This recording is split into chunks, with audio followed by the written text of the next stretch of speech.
Greetings and salutations, everyone. My name is Andrew Kirchhoff, and welcome to my YouTube channel. Today, I'm going to be talking about my tight end and quarterback rankings for Week 7 of the 2025 fantasy football season, going over my top 16 at both positions. So if you're looking for my thoughts on a specific player, be sure to travel down to the description of the video. We have timestamps available there. While you're down in the description, if you have not yet already, of course, subscribe to the channel as I'm making daily fantasy football content with the singular goal of trying to help you capture a 2025 fantasy football championship. And by subscribing today, not only do you claim an edge upon your league mates for the remainder of the season, you help me get one step closer to achieving my goal of 100,000 subscribers this season. Thank you very much. Okay, let's begin by talking about matchups at the tight end position to begin with. We find that the Cincinnati Bengals, Panthers, Steelers, Packers, Jets, etc. are the most advantageous matchups going into the given week based on statistics allowed from weeks 1 through 6 via receptions, receiving yards, and receiving touchdowns in a half PPR scoring format. Now, the primary reason why I share these statistics is because I'm going to reference back to them over the course of today's episode, because there are many of stud tight ends that already get themselves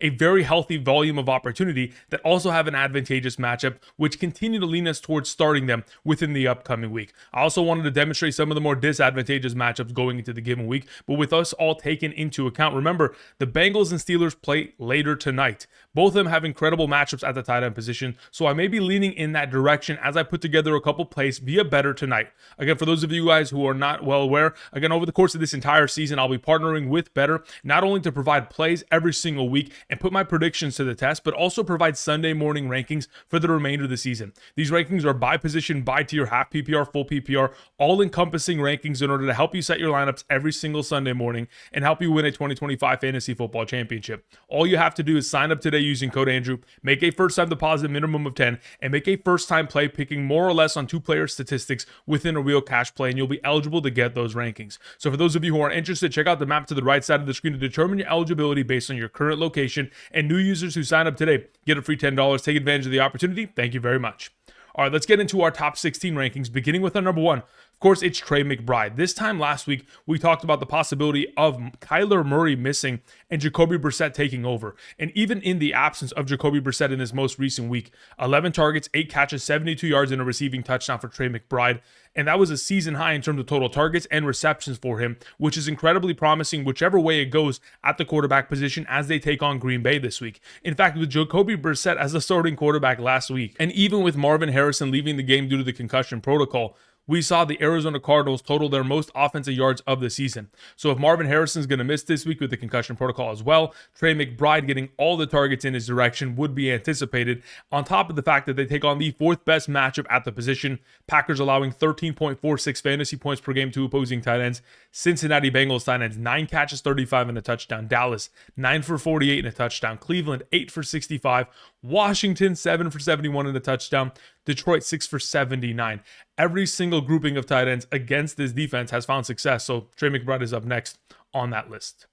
Number 2, we have Tyler Warren, the number 2 tight end in fantasy technically, but going into this week, we have ourselves another opportunity at a shootout game, just like this most recent one against the Arizona Cardinals, where we were not expecting a shootout, but we'll take it. As of right now, this is a game that is scheduled to be played in Los Angeles with a 48.5 point total. This is an implicated shootout, and based on how Tyler Warren has played as late, obviously coming off of a performance of 9 targets, tying his season high, as of right now, amongst all Indianapolis Colts, he leads the team in targets, receptions, and receiving yards, and has scored a touchdown in each of the last 3 games. With Josh Downs being in the concussion protocol, and Josh Downs primarily serving as the number 1 slot receiving option of this offense, the number 2 slot receiver is Tyler Warren, who should be able to go ahead and inhabit that role even further this week and continue to be incredibly fantasy relevant. Number 3 is Jake Ferguson. Even though his overall reception count did diminish in this most recent week, he's coming off of 3 consecutive games of a receiving touchdown and now has an opportunity at playing at home with no weather concern with a 54.5 point total. This is the highest of the entire 2025 season thus far. This is expected to be a shootout between these two teams, and I would anticipate Jake Ferguson to potentially find the end zone and, of course, a high volume of opportunity. Even though we may be seeing the return of CeeDee Lamb, I do not anticipate that to impact Jake Ferguson in a negative capacity. I expect him to continue to ball out as he has thus far this season. Number 4, to begin the A tier, we have Sam LaPorta, who's getting a lot of love as of the course of the last 2 weeks in terms of target opportunity, especially down near the red zone, which is the most valuable opportunity a tight end can find over the course of a season. The Buccaneers thus far this season, who they will be taking on this week, are the 14th best matchup. Sure, middle of the pack, allowing 11.42 fantasy points per game. but still, that's a lot of fantasy points per game, as they've most recently allowed 7 catches for 58 to San Francisco tight ends, 63 and 2 touchdowns to the Seattle Seahawks, 53 and 2 touchdowns to Philadelphia, and those are just the last 3 games combined. Anticipate a lot of opportunity down near the red zone, as this defense has not been able to stop opposing tight ends over the course of the last month of the season. In a game which currently sits at a 52.5 point total, expect for a shootout in Detroit this week. Number 5 is Dallas Goedert, who's coming off of a ridiculous performance of 9 grabs for 110 and a touchdown. He's number 2 amongst all tight ends in the National Football League right now in terms of fantasy points per game on average in a half PPR, 13.26. He's coming off of 4 consecutive weeks of 1 receiving touchdown minimum, and all of those found within the red zone. All of those found inside the 10-yard line, which over the course of Dallas Goedert's career has not been the case. But currently within this overall iteration of the offense, with the tush-push pulling so much attention, it has opened up even more opportunities within the play-action game to get Dallas Goedert the ball on those little fling passes that continue to find him in the end zone. He's number 2 amongst all players in terms of red zone touchdowns thus far this season, and has an opportunity of taking on a top 11 fantasy matchup against the Vikings, who most recently have allowed 10 catches, 80, and 2 touchdowns to the Cleveland tight ends, 9 catches, 58 and a touchdown to the Cincinnati Bengals tight ends. That's 2 of the last 3 games against tight ends. I anticipate a lot of success for Dallas Goedert, who continues to pile up on touchdowns. Number 6, speaking of touchdowns, Tucker Kraft thus far this season should have already scored 4 receiving touchdowns if it wasn't for that singular game against the Dallas Cowboys where he was knocked out on the 1-yard line, eventually led to a Josh Jacobs touchdown. Nonetheless, he's very much so a touchdown-dependent tight end, and luckily for him, he has an opportunity of taking on the Arizona Cardinals, where they're going to give up a bunch of fantasy points, not via the receiving touchdown category, but via receptions and receiving yards, as the Arizona Cardinals have given up the most receptions and second most receiving yards at the tight end position thus far this season. We know that Jordan continues to spread the love within this offense and doesn't specifically funnel the ball in the direction of Tucker Kraft, but considering the Cardinals are the 7th best matchup, allowing 7 for 79 and a touchdown to Indianapolis Colts tight ends, 8 for 82 against Tennessee, 5 for 76 and a touchdown against Seattle, 11 for 83 against Carolina, and 8 for 76 against New Orleans. Every tight end grouping finding success. Tucker Kraft is next up. To close out the A tier, we have George Kittle. I understand that the Falcons are the toughest matchup, but we're talking about George Kittle here, who's been running around at practice over the course of the last 2 days and is trending towards playing coming off of the IR hamstring injury. Over the course of the last 3 weeks, in the absence of George Kittle, Jake Tongs has scored 13.3, 13.6, and 8.8 fantasy points, all while he's been able to get himself 7.7 targets per game due to all the wide receiver injuries. If George Kittle is to return, again, we would anticipate a lot of fantasy success, especially down near the red zone in week 1. In the first 28% of the overall game, prior to him getting injured and leaving, he had already scored 10.5 fantasy points. We would anticipate, regardless of who's playing quarterback for the 49ers, I anticipate that to be Mac Jones. Regardless of that being the case, George Kittle should see himself a lot of opportunity and success in his first week back. Number 8, we have Harold Fannin Jr. As of right now, the anticipation is that David Njoku is going to miss due to the knee injury. If in fact that takes place, we have to remember that Dylan Gabriel in the last 2 games as a starting quarterback of the Cleveland Browns has targeted his tight ends 30 total times. That's 15 targets per game on average. So anticipate a lot of opportunity in the direction of Harold Fannin, who's taking on the 6th best matchup at the tight end position against the Miami Dolphins, allowing 12.83 fantasy points per game. This most recent week, the Los Angeles Chargers tight ends combined for 9 catches and 86 yards. That just puts into perspective just how great of a matchup it is. Carolina 22 and a touchdown, the New York Jets 6 for 88, Buffalo 71 and 2 touchdowns, Indianapolis 8 for 96. This is going to be a rain game. We'll see just how bad it is on the day of the game, but that certainly could impact Harold Fannin positively or negatively depending on the fact that his average depth of target isn't too far away from the overall line of scrimmage. Could be an easy dump off on a consistent basis over the course of that game. Number 9, we have Travis Kelce. The primary reason why Travis Kelce sits at number 9 is because of the return of Rashee Rice. Last season from weeks 1 through 3, with Rashee Rice in the lineup, Travis Kelce only saw 4, 3, and 5 targets, which led to 3.7 fantasy points per game. Again, that kind of level of opportunity share is just not enough. 4 targets per game on average will not cut it for someone like Travis Kelce. So if we do expect to see Rashee Rice returning to the slot receiving position and being the dominant force within that overall category, especially when we take into account from weeks 1 through 3 of the 2024 season, Travis Kelce only saw himself 3 targets, 2 catches, 11 yards from the slot, and thus far this season, 50% of his targets, receptions, receiving yards, and 100% of his receiving touchdowns have come from the slot position. This could certainly negatively impact his total for upside this given week. We're hoping that it's not going to be that big of a negative impact, but it potentially could be, and I wanted to warn you prior to this weekend's game. Even though they are 11.5-point favorites against Las Vegas, and they have allowed their fair share of points to opposing tight ends. Tennessee this most recent week, 9 catches, 62 and a touchdown. Indianapolis recently, 4 catches, 44 and a touchdown just the last 2 games. Even though there have been advantageous matchups, I am worried about Rashee Rice's contributions within this offense, taking away from Travis Kelce's upside. Zach Ertz is our number 10. After producing a goose egg in week 5, we turn around and we find ourselves with 6 catches on 6 targets for 43 and a touchdown, and now has an opportunity of taking on a matchup against Dallas, who have given up the 4th most receptions to opposing tight ends thus far this season. Just the last 3 games, they have given up a total of 25 receptions to opposing tight ends. Just putting that into perspective, this game sits at a 54.5-point total, the highest of the 2025 season. Expect for a shootout. And considering in 2024, within this offense, Zach Ertz in week 12 and 18 against the Dallas Cowboys scored 15 fantasy points minimum in both matchups. 5 catches for 44 and a touchdown, 6 catches for 38 and a touchdown. Very similar to this most recent line of production against the Chicago Bears. In a shootout, you would anticipate Zach Ertz could very easily score a touchdown. Number 11, speaking of scoring touchdowns, the player that currently, as of thus far this season, has scored 4 receiving touchdowns total in the last 3 consecutive games. He's number 1 amongst all tight ends in terms of fantasy points per game on average, 13.56. 85% of his routes being ran are from the slot position or out wide. He is practically just a wide receiver that is seeing cornerback coverage. And rather than taking on linebackers that'll open up the opportunities, he unfortunately has to see man-on-man coverage against great cornerbacks. And even though this week the Browns are allowing the 13th most fantasy points per game to opposing tight ends, Pittsburgh went for 103-1, Minnesota 73-1 touchdown, Green Bay 41 and a touchdown. That may not apply for Darren Waller, considering he is lining up out wide for majority of the upcoming contests that they are taking on. But still, continuing to trust him considering the red zone usage he continues to see. Number 12, we have Michael Mayer. In the absence of Brock Bowers, who is unlikely to play because of the Week 8 bye for the Raiders, we would anticipate Michael Mayer to continue his 30% target share that he had last week within this offense. And considering Jacoby Myers has missed practice already thus far this week, there's less target competition.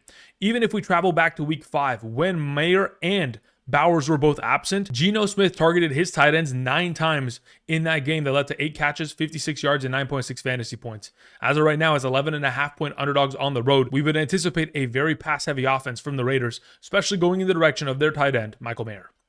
Mason Taylor's our number 13. The Panthers are the second best matchup at the position.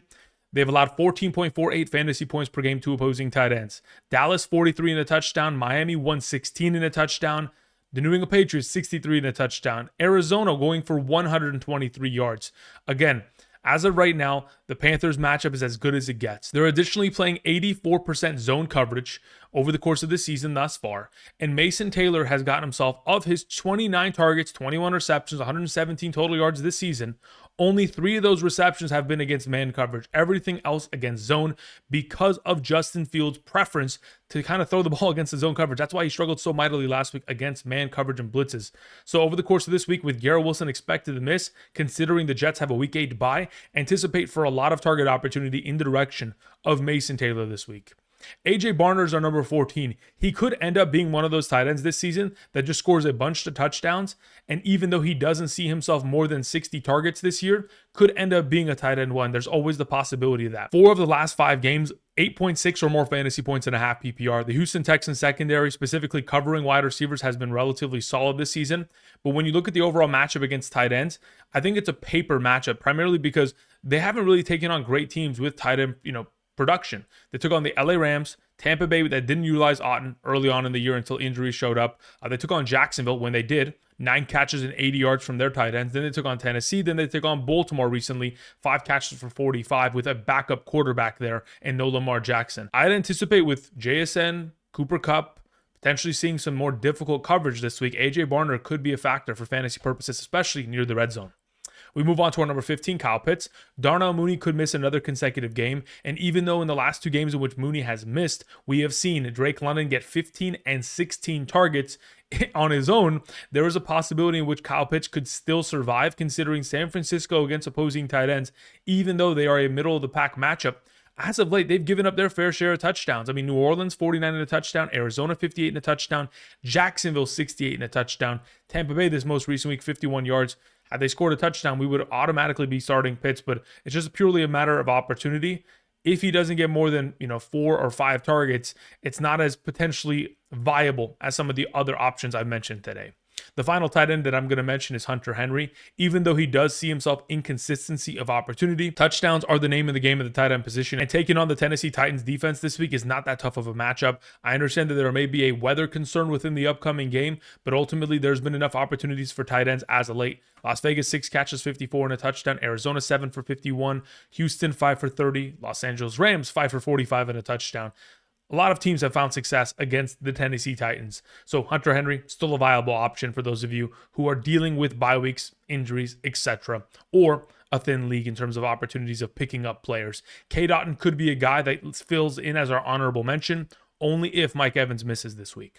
Okay, let's move on to the quarterback conversation in terms of fantasy points allowed via passing statistics. Why do I isolate passing statistics? Well, it's primarily because someone like Jalen Hurts can find rushing success against the defense doesn't mean that someone like Jared Goff is going to find that same success. Therefore, we isolate passing statistics allowed in order to find that the Dallas Cowboys, Ravens, Saints, Bengals, Dolphins, Jets, Lions, etc. are the most advantageous matchups going into the given week. While on the other end of the spectrum, the Texans, Chargers, Falcons, Broncos, Vikings, Chiefs, etc. are the more difficult matchups going into this upcoming week and beyond.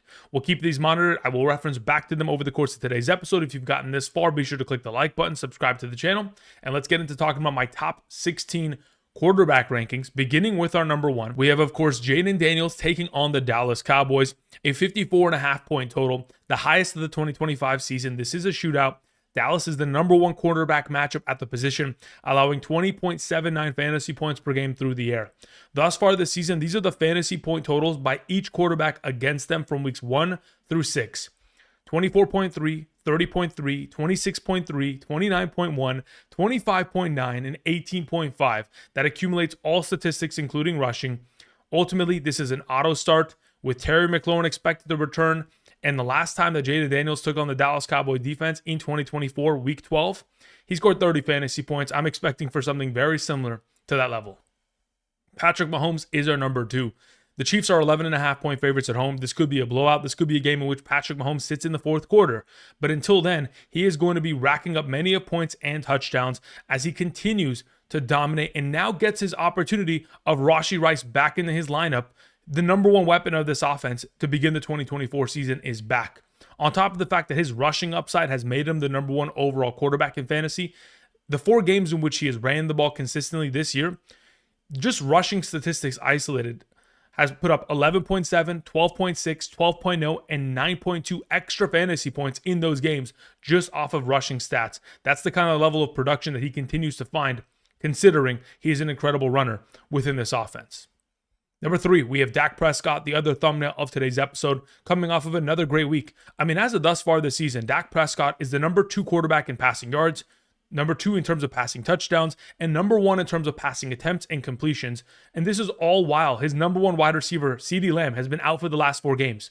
Now he has an opportunity of taking on the 10th best matchup at the position in a game which is considered the highest scoring game of the week based on Vegas' total of 54.5. Anticipate a shootout and for a lot of success. I'm taking more on almost everyone's statistics in this upcoming game against Washington. Number 4, we have Jalen Hurts, who takes on Minnesota. No matter how bad you believe the Eagles may be this season, Jalen Hurts has still scored 19 plus fantasy points in each of the last 4 fantasy games he has produced in. The Eagles' run game is going to be a little bit more developed this week as the Minnesota Vikings cannot genuinely stop the run. We may in fact see a couple offensive linemen return from injury for this offense, and if in fact that takes place, I believe the running game will continue to unlock this offense, allow for Jalen Hurts to utilize play action, and find himself finding even more fantasy success within the upcoming week, because I truly do believe Minnesota's defense can be taken advantage of. Moving on to our number 5 to begin the B tier, we have Justin Herbert. sitting in a game in which we have a 48.5 point total in Los Angeles at home for Justin Herbert, with Quentin Johnston expected to return from the hamstring injury. Thus far this season, the Chargers have only scored 2 rushing touchdowns. So if we're going to be in a position in which, with Kamani Vidal and Hassan Haskins in the backfield, Justin Herbert is going to have to throw for 3+ touchdowns in a 48.5 point total game in order to find himself victorious. So anticipate for a huge performance here from Justin Herbert this week against Indy.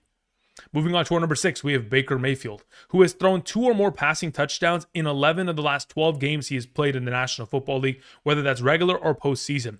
Now he has an opportunity of taking on the 7th best matchup at the position, allowing over 16 fantasy points per game through the air. Considering all these secondary injuries and suspensions that will hurt the Detroit Lions secondary going into this week, anticipate for the Lions to struggle even if Baker Mayfield doesn't have Mike Evans out there, as the Lions have allowed 3 passing touchdowns in 3 of the last 4 games in which they have played. If Mike Evans is fired back up and ready to go this week, again, anticipate Baker Mayfield to light up the secondary and this for to be a shootout in Detroit. Number 7, we have Caleb Williams. We don't know what the weather is going to look like within this upcoming game, and we also don't know the current status of DJ Moore. Both of these things will be monitored as we approach the matchup, but this is the 3rd best matchup at the position. 17.3 fantasy points per game through the air. This team has allowed 2+ passing touchdowns to every single quarterback they have played for the entirety of the season, all 6 weeks. So anticipate for Caleb Williams to follow suit, find himself far more success than what he has found over the course of the last 2 games. This most recent week, finding red zone rushing opportunity in terms of a designed run was very promising, and we're hoping for them to continue to build upon that this week and beyond. Number 8 is Drake Maye. He has been a top 8 fantasy quarterback in 4 of the last 5 games. Therefore, I'm going to keep him in this conversation despite the fact that we have a rain game in Tennessee this week with pretty much like a 70% coverage expectation. Even though they're going to be poured upon, anticipate for Mike Vrabel and the New England Patriots to pour it on the Titans. A little bit of a revenge game there for Mike Vrabel, but the fact of the matter is the run game of the New England Patriots has not been relevant enough that even in a rain game that they can succeed. So anticipate a lot of passing, a lot of rushing from Drake Maye, which will lead to fantasy success. Jared Goff is our number 9, taking on the Buccaneers, the 11th best matchup at home. Favorites with a 52.5 point total. A shootout is anticipated. Jared Goff thus far this season, very much so consistent. Continues to be at the top of the conversation in terms of total passing yards amongst all quarterbacks in the National Football League this season, coming off of a week in which he almost had an 80% passing completion percentage and also should have scored a receiving touchdown. All things considered, an auto start as we continue, especially within a high scoring game this week against Tampa Bay secondary. Number 10, we have Daniel Jones. Look, 48.5 point total. Against the Chargers, on the road, played in that stadium just a couple weeks ago, and they want a little bit of revenge. Obviously, they've made a couple trips to Los Angeles. The last one wasn't as successful, but over the course of this season thus far, Daniel Jones, for fantasy purposes, has scored 15.82 or more fantasy points in 5 of the last 6 games. If you add any sort of rushing upside of a touchdown, we're talking about 20+ fantasy points every single time he has scored a touchdown thus far this season. We could see that again this week in a potential shootout. I know that Josh Downs being in the concussion protocol and potentially missing this week is a huge loss for the team, but I still anticipate for a lot of success from Daniel Jones. Jordan Love is our number 11. Very similar to Daniel Jones, he is under threat of a rushing touchdown from their running back every single week, but Josh Jacobs has done it at a very high clip over the course of the last 2 seasons here, having scored 2 touchdowns in each of the last 2 games, obviously certainly negatively impacting Jordan Love's overall potential for success fantasy-wise. Nonetheless, he is a quarterback that just really needs to throw the ball deep down the field. I mean, he's number 7 in terms of all quarterbacks in terms of passing completions, 20 or more yards down the field. He just needs one of those to go to the house, then score another touchdown against the Arizona Cardinals, early in the game through the air, and then we'll find ourselves in a perfect position as a top 12 option with 2 touchdowns and 250+ yards.